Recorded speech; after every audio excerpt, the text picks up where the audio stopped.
Oh, hello. I am going to be undertaking. Here's the last week of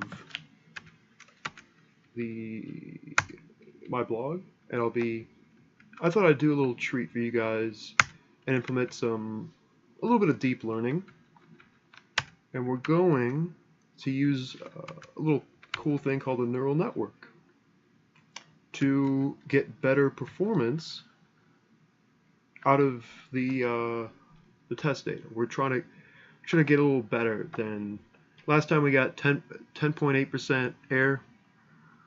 Let's see if we can get not only better, but can we get much better than that? Or is that it? I mean, can we do better? So let's see if we can do better. So while this is going, I get the training set in there. I'll tell you what a neural network does. Actually, you're going to get a really, really nice visual explanation, so a nice visual is going to appear. I've set the GUI.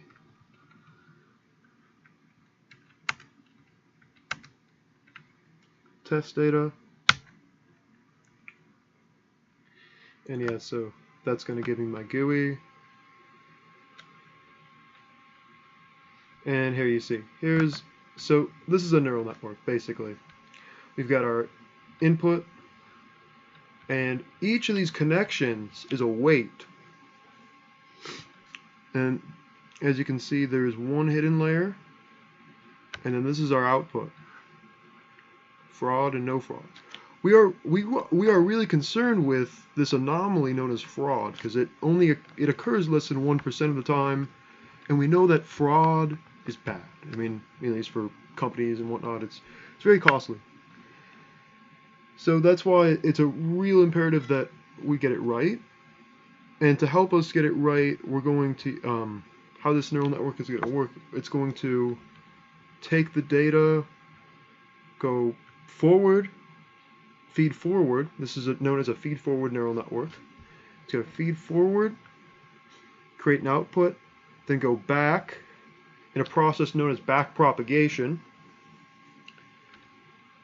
and see how close it is from the previous. Compute an error, and then it'll kind of get a rate of change between some error or cost function in respect to the weights, because we're trying to get a nice value with the value within these connections or these weights to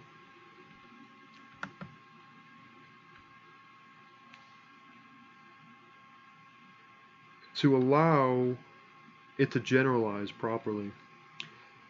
And as you watch, now that I've started the experiment officially, as you can see, through each iteration, epoch is known as an iteration, you'll see that it's going down, down, down, and that's because with the power of backpropagation and the gradient descent optimizer, we're going down our air surface.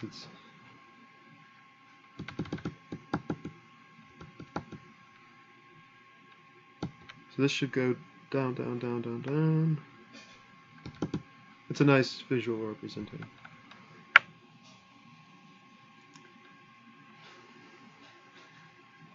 And as you can see, it will do 150 forward and then back. It'll do that 150 times. It'll go forward and then back.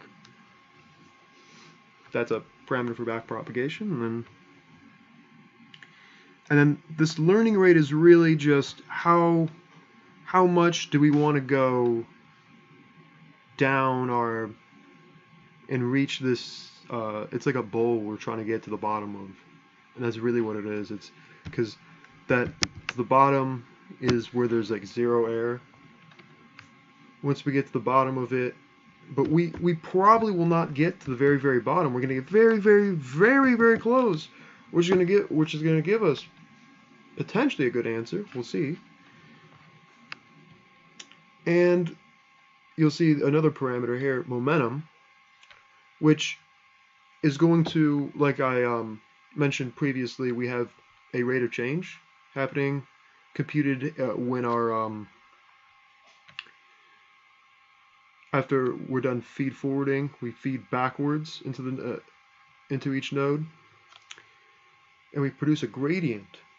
Well, it would be nice to know what was happening previously to make meaningful movements down the surface. So that's what momentum kind of does. It averages out these previous rates of change of our cost function in respect to the weights, which if any of you are familiar with calculus, this would be a derivative of the cost function in respect to the weights of a particular unit. And as you can see, this is going down, down, down.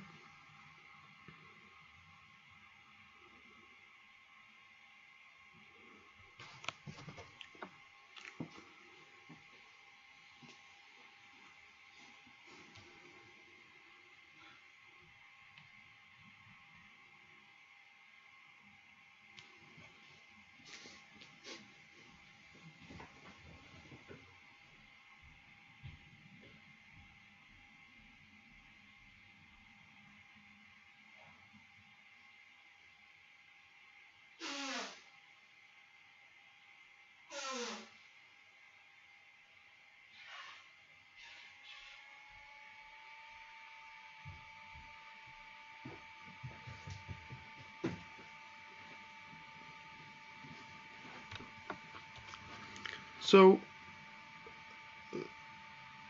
while this neural network is being trained, what is your hypothesis on what you kind of know on what I've told you, how the neural network behaves in a very basic manner? Like, what is your hypothesis? Do you think it'll be better? Do you think it'll be worse than 10.8% error, which is what our random forest got? Will it be better? If so, how much? How much do you think so? And kind of why? I mean, maybe I don't. I think it's just kind of.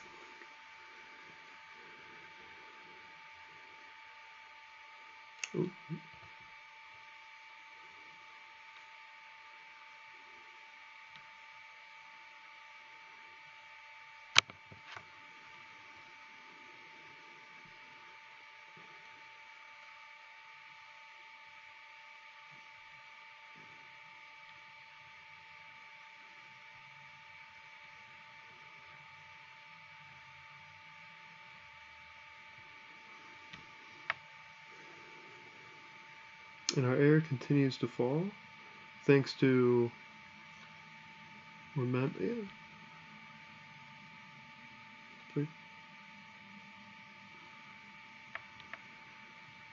I just thought this was a neat network to show, because a neat like representation, because then we could visualize it. And visualizing things is always good.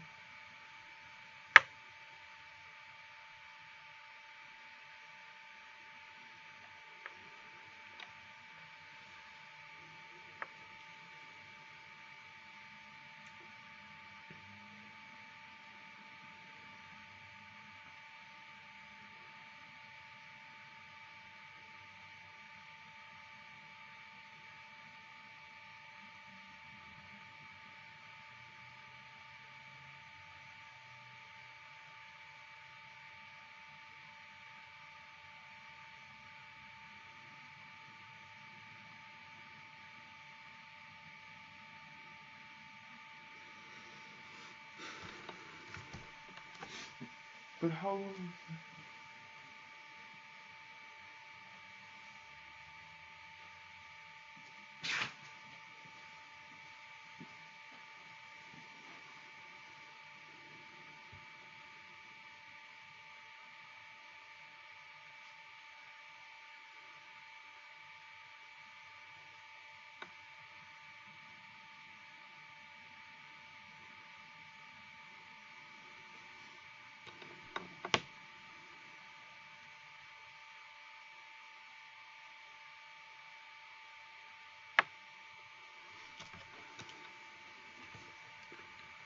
Oh, and this number is just, if I didn't explain that clear enough, epic is just a fancy word for iteration, especially in the realm of neural networks. So that's just this is just iteration 91.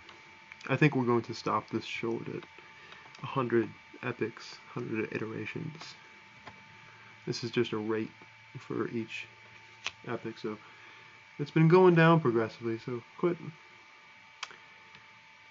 we won't let this out for 150. I think we'll just stop it at 100.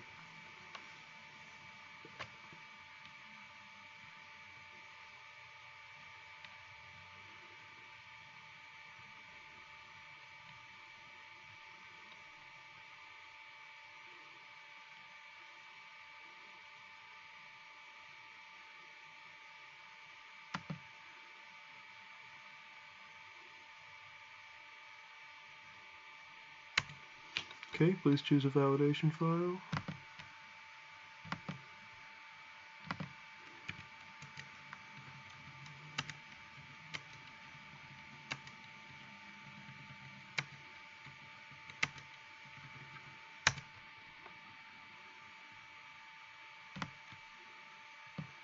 And there you have it. The multi-layer perceptron, or the neural network, actually detected 5,175 cases of fraud. There are 156 real cases of fraud, and our percent error was 1.92%. So in terms of detecting the anomaly of fraud, it was incredibly good. I mean, this knocked the pants off of the random forest. On the cost of that, hey, maybe we could just say that these are suspicious. Maybe there's something suspicious about them, but we don't know from this basic set of analysis. But not too bad. We only misclassified 3 transactions, so 3 out of this giant data set. That's nothing too much. So quite impressive for this tiny little neural network. So I hope you enjoyed this blog on machine learning, and I gave you a small introduction to deep learning. Oh, and as you can see, this was the training time. Yeah, so hope you enjoyed my blog.